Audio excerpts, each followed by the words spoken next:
দেখতে পাচ্ছেন স্বর্ণের দরজা, এটা স্বর্ণের দেয়াল, আর এটা স্বর্ণের কামান।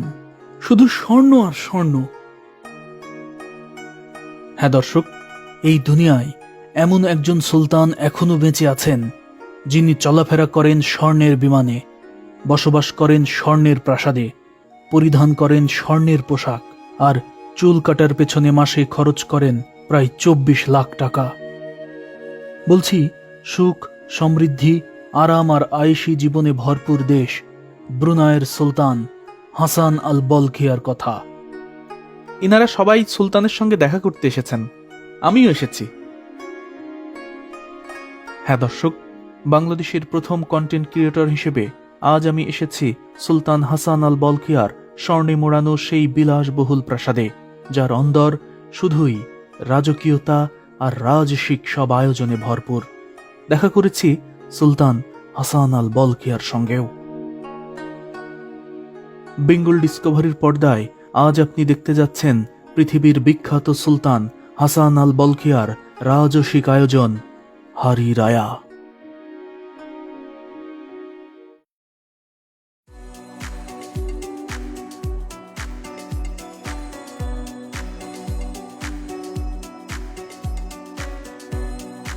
দক্ষিণ পূর্ব এশিয়ার সুখ, সমৃদ্ধি আর রাজকীয়তার আধার হিসেবে পরিচিত মুসলিম দেশ ব্রুনাই থেকে শুভেচ্ছা জানাচ্ছি আমি জুবায়ের আল মাহমুদ।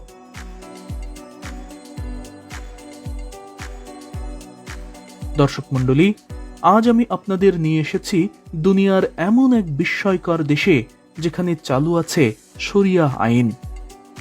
হ্যাঁ দর্শক, যে শরিয়া আইনের কথা আমরা এতদিন শুধুমাত্র বইয়ের পাতায় চোখ বুলিয়েই জেনেছি, আজ আমি আপনাদের নিয়ে যাচ্ছি আল্লাহর আইন যিনি চালু রেখে তার দেশকে রীতিমতো সুখের সাগরে ডুবিয়ে রেখেছেন, সেই সুলতানের প্রাসাদে।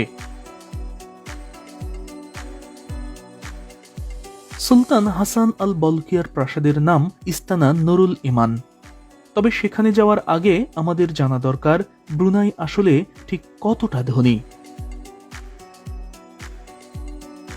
অঢেল বৃত্ত, উন্নত নাগরিক জীবন আর শান্তির দেশ ব্রুনাই। দেশটির সমৃদ্ধির পেছনের মূল কারণই হল তেল এবং গ্যাস। হ্যাঁ দর্শক, আজ আমি এসেছি পৃথিবীর তৃতীয় বৃহত্তম এক দ্বীপে, যার প্রতিটি কোণা সিঙ্গাপুরের মতো সাজানো। এটি পৃথিবীর ধনী দেশগুলোর একটি। এখানকার জনগণের বার্ষিক মাথাপিছু আয় প্রায় 84,000 মার্কিন ডলার, যা বাংলাদেশি টাকায় প্রায় 1 কোটি টাকারও বেশি। ব্রুনাই তেল আর গ্যাসের সাগরে ভেসে থাকা এক দেশ, যেখানে প্রতিদিন উৎপাদিত হয় প্রায় 1,67,000 ব্যারেল তেল, অথচ দেশটির জনসংখ্যা মাত্র 4.5 লাখের একটু বেশি। 1929 সালে এখানে তেলের খনি আবিষ্কার হয়। এরপর থেকেই সম্পদের পাহাড় জমতে থাকে দেশটিতে। দক্ষিণ পূর্ব এশিয়ায় এটি চতুর্থ বৃহত্তম তেল উৎপাদনকারী দেশ। তেল ছাড়াও দেশটিতে প্রতিদিন গ্যাস উৎপাদিত হচ্ছে 25 মিলিয়ন কিউবিক মিটার। এটি দেশটির সেই জায়গা যেখানে প্রথম তেল আবিষ্কৃত হয়েছিল। 1929 সালে সিরিয়া নামক এই জায়গা থেকেই তারা শেল কোম্পানির মাধ্যমে প্রথম তেল উত্তোলন করেছিল, এবং যখন তারা 1 বিলিয়ন ব্যারেলে পৌঁছায়, তখন সেই খুশিতে দক্ষিণ চীন সাগরের পাশে এখানে এই স্মৃতিস্তম্ভটি নির্মাণ করে। এখানকার সুলতান জনগণের কাছ থেকে 1 পয়সাও ট্যাক্স নেন না, উল্টো দেশের প্রত্যেক নাগরিককেই মাসে প্রায় 500 ব্রুনাই ডলার দেন, যা বাংলাদেশি টাকায় প্রায় 45,000 টাকা। এখানে চিকিৎসাও একেবারে ফ্রি। শুধু তাই নয়, এখানে যাদের ইনকাম মাসে 1,000 ডলারের কম, তাদের প্রত্যেকের বাড়িতেই ঈদুল আজহায় কোরবানির মাংস পাঠিয়ে দেন দেশটির সুলতান হাসান আল বলখিয়া। আর এজন্য তিনি প্রতি কোরবানির ঈদে প্রায় 1,000-এরও বেশি গরু কোরবানি দেন। এখানকার প্রাপ্তবয়স্ক লোকদের প্রায় প্রত্যেকেরই একটি করে 4 চাকার গাড়ি রয়েছে। ব্যক্তিগত গাড়ি থাকার হারে এটাই দুনিয়ার শীর্ষ দেশ।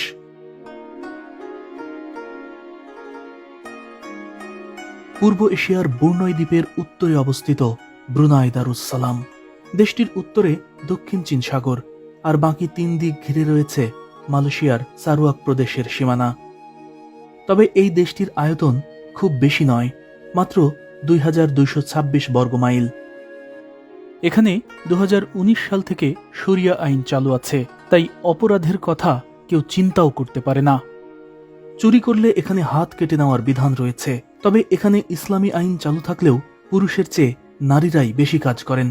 অফিস আদালত থেকে শুরু করে শপিং মল, ব্যবসা প্রতিষ্ঠান, সব জায়গায় নারীদের ব্যাপক উপস্থিতি রয়েছে। নারীদের কাজ করার জন্য নিরাপদ এক দেশের নাম ব্রুনাই। এখানে ইফটিজিং বা ধর্ষণের মতো বিষয় কেউ চিন্তাও করতে পারে না, কেননা ধর্ষককে এখানে পাথর ছুঁড়ে মারার বিধান রয়েছে। এখানকার রাস্তাঘাট দিয়ে গভীর রাতে চলাচল করাও একেবারে নিরাপদ। শুধু পুরুষ নয়, এখানে রাতের বেলা একজন নারীও একাই চলাফেরা করতে পারে। অপরাধের মাত্রা এখানে নেই বললেই চলে। আর দ্বীপ দেশ ব্রুনাই দারুসসালামকে এভাবে যিনি বদলে দিয়েছেন, তিনিই হলেন সুলতান হাসান আল বলকিয়া, যিনি একজন কোরআনের হাফেজ। সুলতান হওয়ার পরেও তিনি নিয়মিত রমজান মাসে তারাবির নামাজে ইমামতি করতেন। তবে বয়সের ভারে এখন আর তিনি খতম তারাবির নামাজে ইমামতি করতে পারেন না।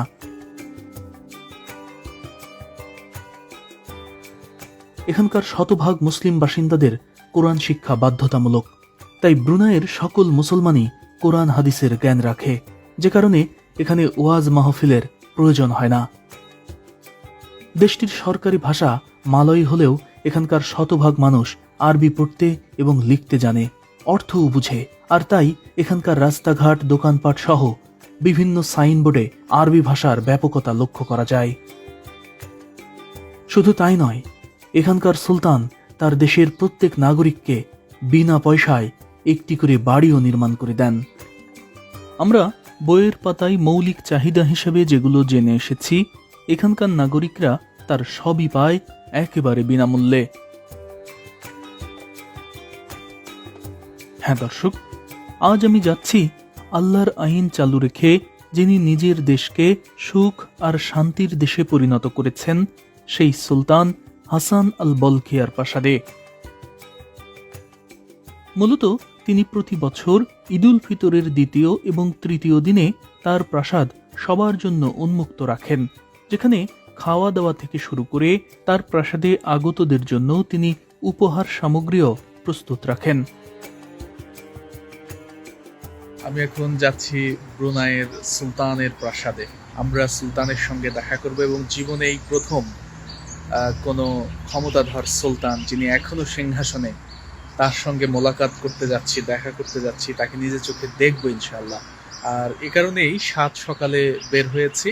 তবে এখানে তার সঙ্গে দেখা করার জন্য আমরা ভেবেছিলাম যে আমরা শুরুতে ডার্ট ভাড়া করেছিলাম, অর্থাৎ আমাদের দেশের উবার পাঠাওয়ের মতো যে রাইড শেয়ারিং যে গাড়ি যেভাবে ভাড়া করতে হয়, সেভাবে আমরা একটা গাড়ি নিয়েছিলাম।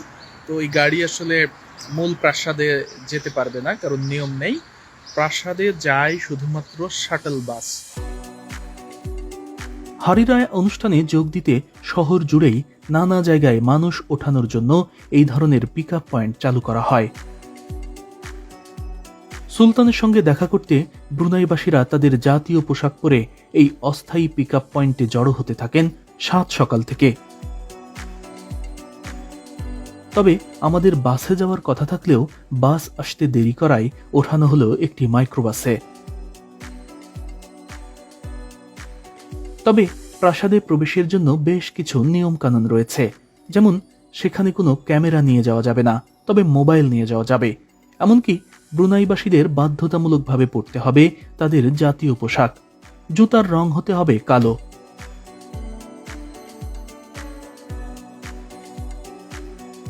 আমরা যখন সুলতানের প্রাসাদের সামনে পৌঁছালাম, তখন দেখলাম চারপাশে ঠাসা শত শত পুলিশ, আর্মি সহ নানা বাহিনীর লোকজন।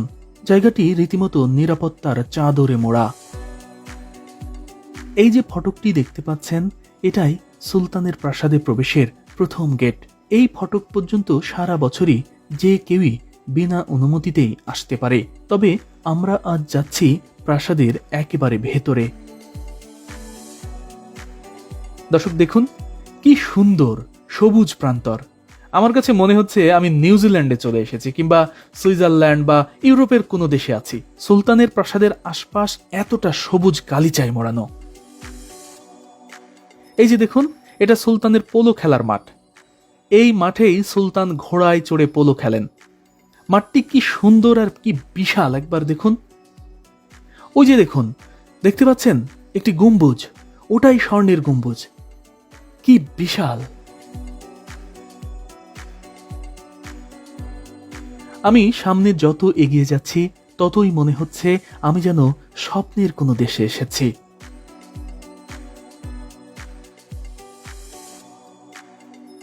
কিছু দূর এগিয়ে যাওয়ার পর গাড়ি থেকে আমাদের এমন এক জায়গায় নামিয়ে দেওয়া হলো, যার মাঝখানে চোখে পড়ল দারুণ কিছু ফোয়ারা, যেখান থেকে অবিরাম উপচে পড়ছে পানি। আর চারপাশটাও ছিল নানা ধরনের ফুল লতাপাতায় ঘেরা এক অন্যরকম স্বর্গীয় পরিবেশ।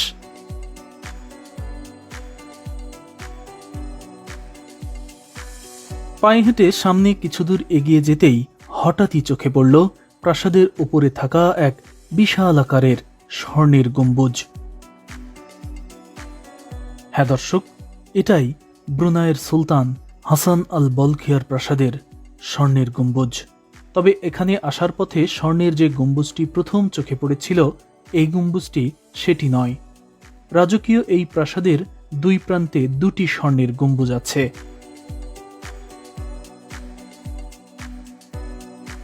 সোনায় মোড়ানো এই গম্বুজটি দেখার পর প্রাসাদটির ভেতরটা দেখার জন্য আমি রীতিমতো অস্থির হয়ে গিয়েছিলাম। তবে আরেকটু সামনে এগিয়ে যেতেই পাশ থেকে কেউ একজন বলল, এখানকার এই সড়ক বাতির খুঁটিগুলোর সোনালী অংশগুলোও স্বর্ণের। তবে পরে জানতে পারি এগুলো খাঁটি স্বর্ণের নয়।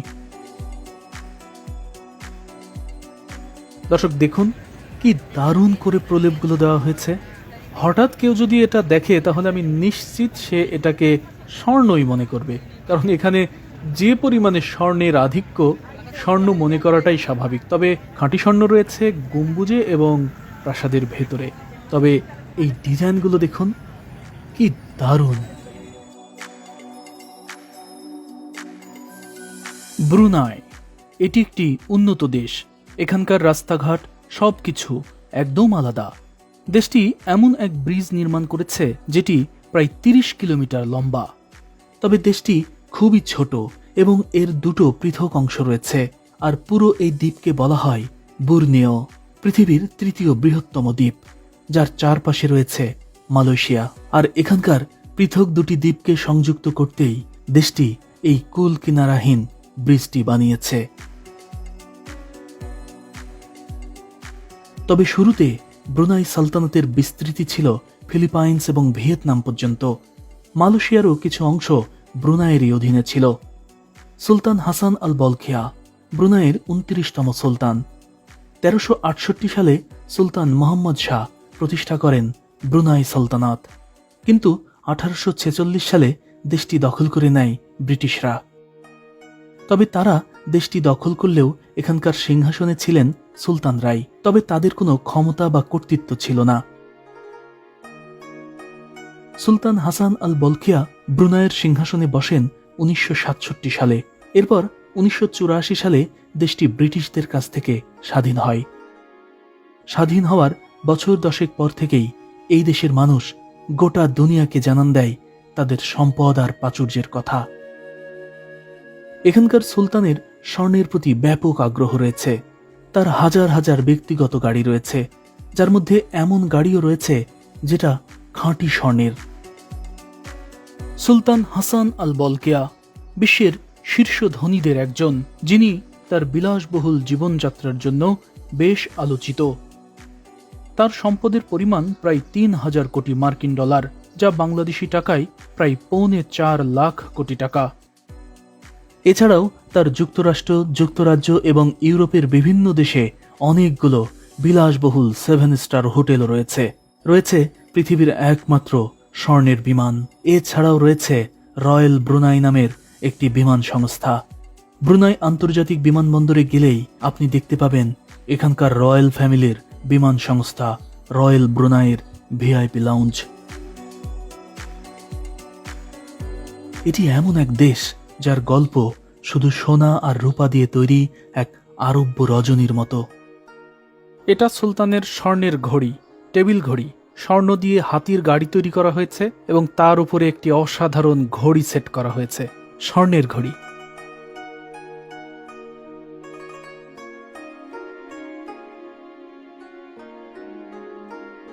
এটা ব্রুনাই দারুসালামের রয়্যাল মিউজিয়াম। সুলতান হাসান আল বলকিয়ার ব্যবহার করা স্বর্ণের গাড়ি সহ এর ভেতরে রয়েছে তার এবং তার স্ত্রীর ব্যবহার করা স্বর্ণ, হীরা আর নানা ধরনের জহরতে মোড়ানো দুনিয়ার সবচেয়ে দামি পোশাক। পাথরের এই ইমারতের অন্দর রীতিমতো এক স্বপ্নের দুনিয়া। এখানে যা কিছু আছে সবই স্বর্ণের। এইটা স্বর্ণের ঢাল, এগুলোর মাঝখানে হীরাও বসানো আছে।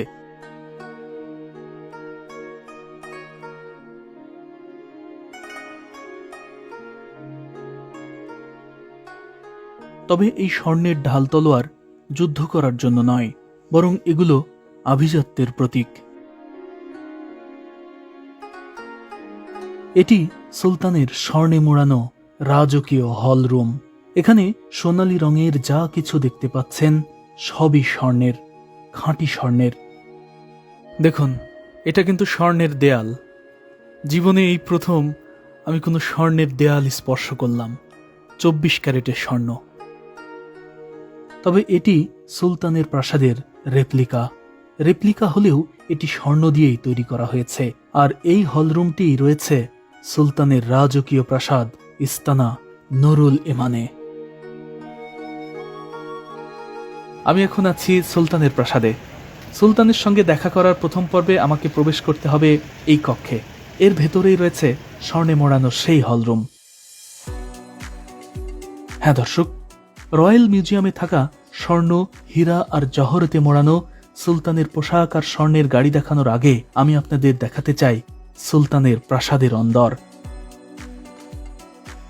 ব্রুনাইবাসী সুলতানের এই হারি রায়া উৎসবের জন্য সারা বছর অপেক্ষায় থাকে। এখানে চারপাশ থেকে ছুটে আসা শত শত মানুষের এই ভিড় দেখে নিশ্চয়ই তা অনুমান করতে পারছেন।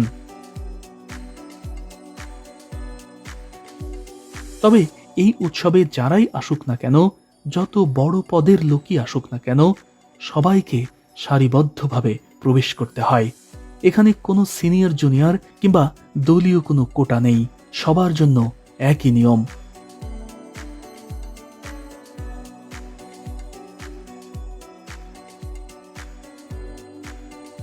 এটা হারি রায়া প্রোগ্রামের কার্ড।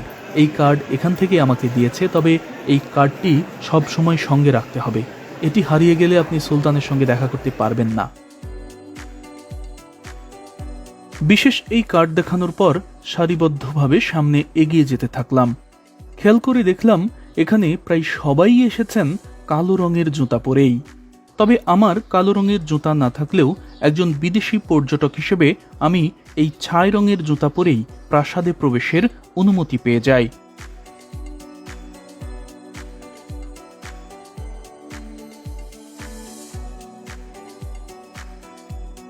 আমরা সুলতানের প্রাসাদের উদ্দেশ্যে যখন রওনা দিয়েছিলাম তখন ঘড়িতে সময় ছিল সকাল 7টা। কেউ কেউ আরও সকালে এসেছেন। তবে সুলতান আগে থেকেই সবার জন্য খাবারের ব্যবস্থা করে রেখেছেন, অর্থাৎ সকালে হোটেল কিংবা বাড়ি থেকে খেয়ে আসার কোনো প্রয়োজন নেই।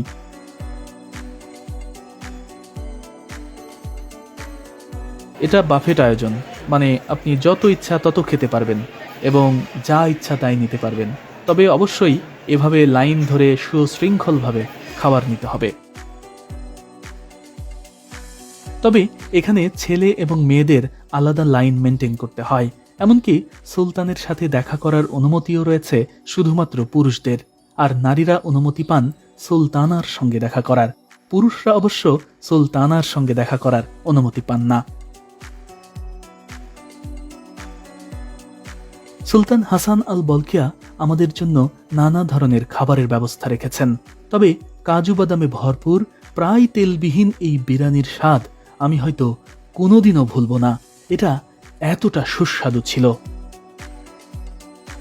এখানে এক একটি খাবার পরিবেশন করা হচ্ছে এক একটি টেবিল থেকে। আর প্রায় সব টেবিলেই খাবার পরিবেশনের দায়িত্বে রয়েছে মেয়েরা। মেয়েদের জন্য মাথা ঢেকে রাখা এখানে বাধ্যতামূলক।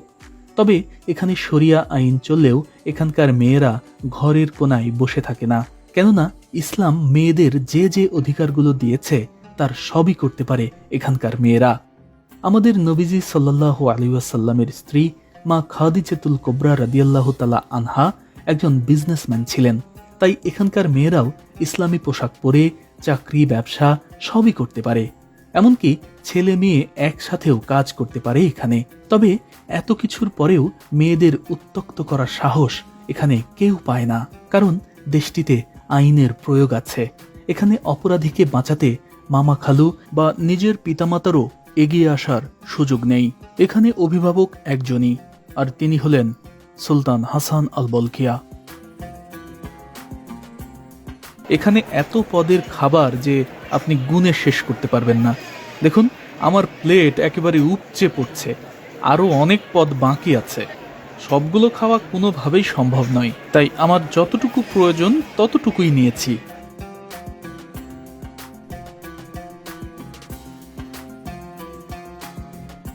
এই অসাধারণ খাবারগুলো খাওয়ার পর এখানে চা, কফি সহ নানা ধরনের ডেজার্ট আইটেমও রয়েছে, সেগুলো টেস্ট করতে পারেন।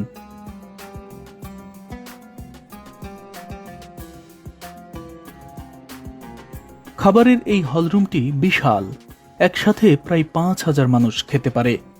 আর সবাই যখন এখানকার বাদশাহী খাবারগুলো খাচ্ছিল তখন মনে হচ্ছিল এ যেন খাবারেরই রাজ্য।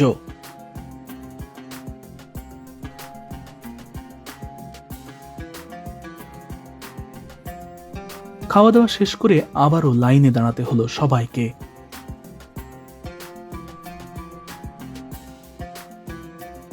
সামনে এগিয়ে যেতেই খেয়াল করলাম ব্রুনাইয়ের জাতীয় টেলিভিশন আগতদের সাক্ষাৎকার নিচ্ছে।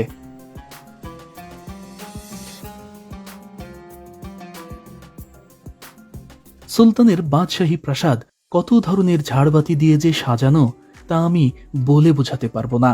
তবে এই প্রাসাদে যতগুলো ঝাড়বাতি রয়েছে তার প্রায় সবই খাঁটি স্বর্ণের, অর্থাৎ বাতির চারপাশে যে পেঁচানো দণ্ডগুলো দেখা যাচ্ছে এগুলো স্বর্ণের, আর বাতিগুলো দুনিয়ার সবচেয়ে দামি কাঁচ দিয়ে ঘেরা।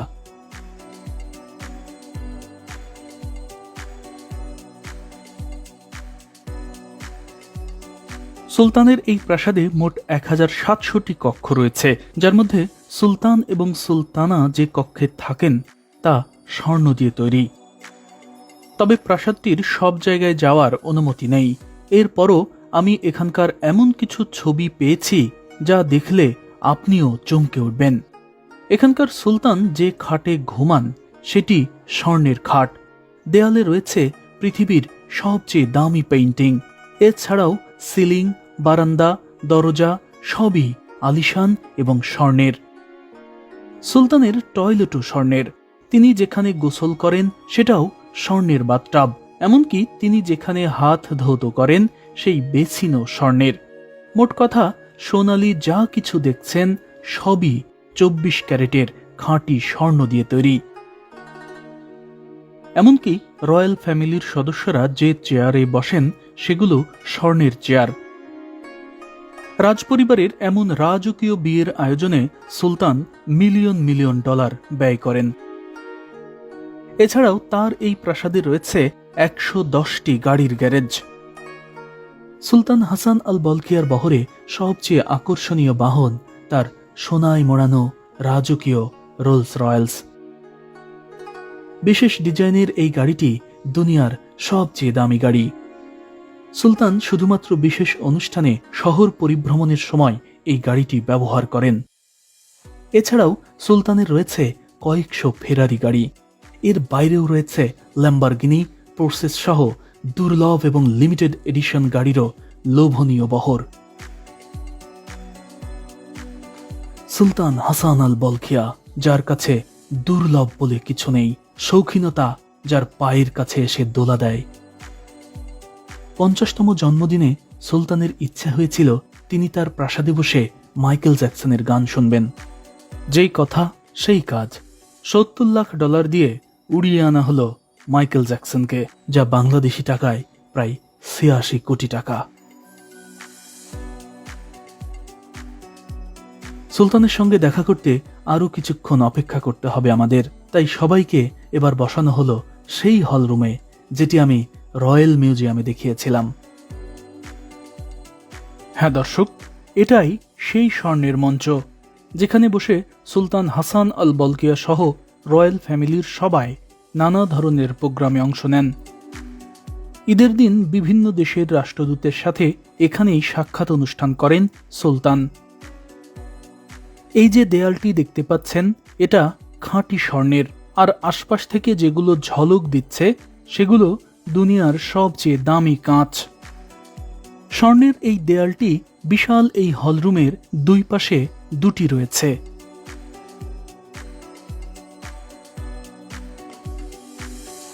ইস্তানা নুরুল ইমান, এটি দুনিয়ার সবচেয়ে দামি প্রাসাদ, যার বাজার মূল্য প্রায় $৩০০ কোটি। এটি দুনিয়ার সবচেয়ে বড় আবাসিক প্রাসাদও বটে, যা গ্রিনিজ রেকর্ডেও উল্লেখ আছে। তবে এই দেশটিতে আসা সহজ কথা নয়। এখানে ট্যুরিস্ট ভিসা পাওয়া রীতিমতো ভাগ্যের ব্যাপার। ভিসা পেতে বহু রকমের ডকুমেন্টস জমা দিতে হয়।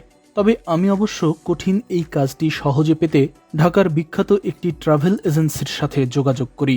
তারাই আমাকে সবকিছু গুছিয়ে দেয়। এম্বাসিতে কাগজপত্র জমা দেওয়ার ৭২ ঘন্টার মধ্যেই আমি হাতে পেয়ে যাই ভিসা।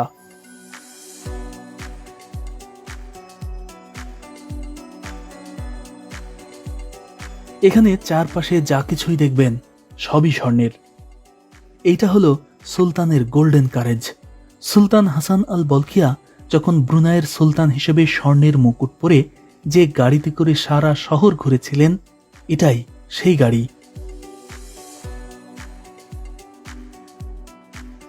এখানে যা কিছু দেখছি সব স্বর্ণের, এবং আমি যত দেখছি তত আমার চোখ মুখ বিস্ময়ে ভরে যাচ্ছে।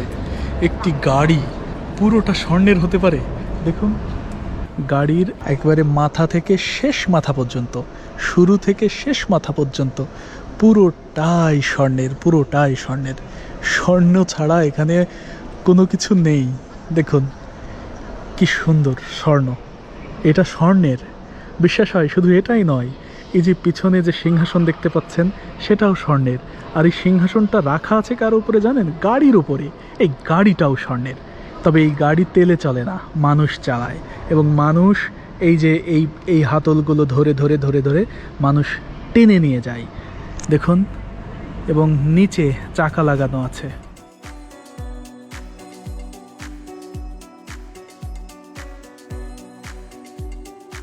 সব মিলিয়ে ঘড়িতে যখন 10টা 5 মিনিট, তখন আমি পৌঁছেছি সুলতানের দুয়ারের কাছাকাছি। তবে সুলতানের কক্ষে প্রবেশের সময় সবাইকে মোবাইল ফোন বাধ্যতামূলকভাবে পকেটে রাখতে হয়েছে। অর্থাৎ পার্সোনালি ভিডিও করা এবং ছবি ওঠানো এখানে একেবারে নিষিদ্ধ। আমি যখন দেখা করলাম তখন আসলে সুলতান নিজেই ছিলেন, 1 নম্বরে ছিলেন। তারপরে তার সন্তানরা, মানে রয়্যাল ফ্যামিলির সবাই ছিলেন। তবে একজন বয়স্ক ভদ্রলোককে দেখেছি, তার বয়স অনেক বেশি ছিল, এমনকি সুলতানের ভাইও হতে পারে, জানি না। তবে সুলতান আমাদের সবাইকে ব্রুনাইয়ের রাষ্ট্রীয় লোগো সম্বলিত এক সোনারঙা খাম দিয়েছেন, আর সঙ্গে দিয়েছেন খাবারে ভরপুর হলুদ রঙের দারুণ এক বাটি। এই যে তবলার মতো যেটি দেখতে পাচ্ছেন, এটা স্বর্ণের। এই বাদ্যযন্ত্রের নাম দফ। এখানে যা কিছুই দেখছেন তার সবই স্বর্ণের। তবে এগুলো বিভিন্ন দেশের রাষ্ট্র এবং সরকার প্রধানরা সুলতান হাসান আল বলকিয়াকে উপহার দিয়েছেন।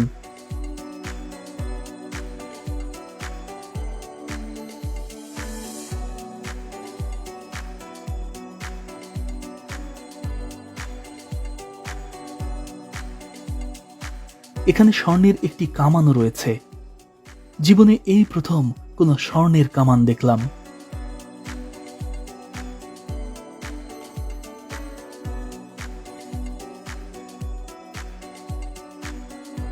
শুধু স্বর্ণের কামানই নয়, এখানে রয়েছে স্বর্ণের ঢাল তলোয়ার। এমনকি ঢাল তলোয়ার ছাড়াও রয়েছে এমন কিছু যা আমার চোখ এর আগে কখনোই দেখেনি।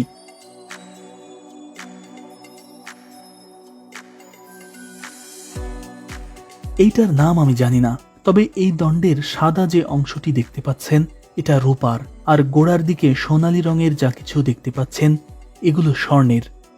তবে পাশে থেকে একজন আমাকে বলল এগুলো নাকি সুলতানের সিংহাসনের পাশে দাঁড়িয়ে থাকা প্রহরীদের হাতে থাকে।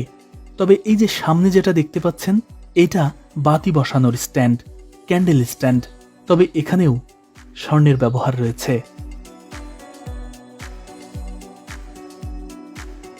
এছাড়াও সুলতান হাসান আল বলকিয়া যখন প্রথম সিংহাসনে বসেছিলেন তখন তার বহরে হলদে রঙের ছাতা ব্যবহার করা হয়েছিল। এগুলোই সেই ছাতা। হলুদ রং সুলতানের খুবই পছন্দের। আজও সুলতান যখন শহর প্রদক্ষিণ করেন তখন তার বহরে এই ছাতাগুলোই ব্যবহার করা হয়, আর রাজকীয় এই ছাতাগুলোর দণ্ডেও ব্যবহার করা হয়েছে খাঁটি স্বর্ণ।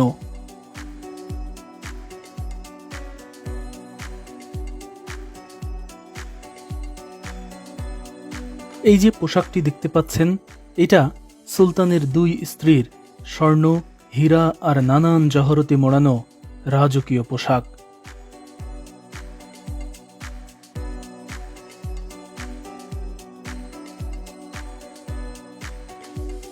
সুলতানের পোশাকটিও খাঁটি স্বর্ণ দিয়েই মোড়ানো। রাজপরিবারের বিভিন্ন গুরুত্বপূর্ণ অনুষ্ঠানে সুলতান এবং তার দুই স্ত্রী এই পোশাকই গায়ে জড়ান, যার আগাগোড়া শুধুই জহরতে মোড়ানো।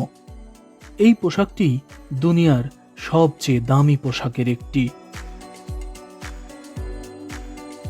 এই যে কার্পেটটি দেখতে পাচ্ছেন এইটা দুনিয়ার সবচেয়ে দামি কার্পেটের একটি।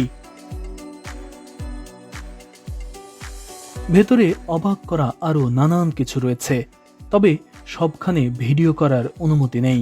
এখানেই রয়েছে সুলতানের স্বর্ণের সিংহাসন, যেই সিংহাসনটি সুলতান তার এই স্বর্ণের গাড়ির উপর বসিয়ে সারা শহর প্রদক্ষিণ করেন। ব্রুনাই স্বর্ণে মোড়ানো এক অপার শান্তির দেশ।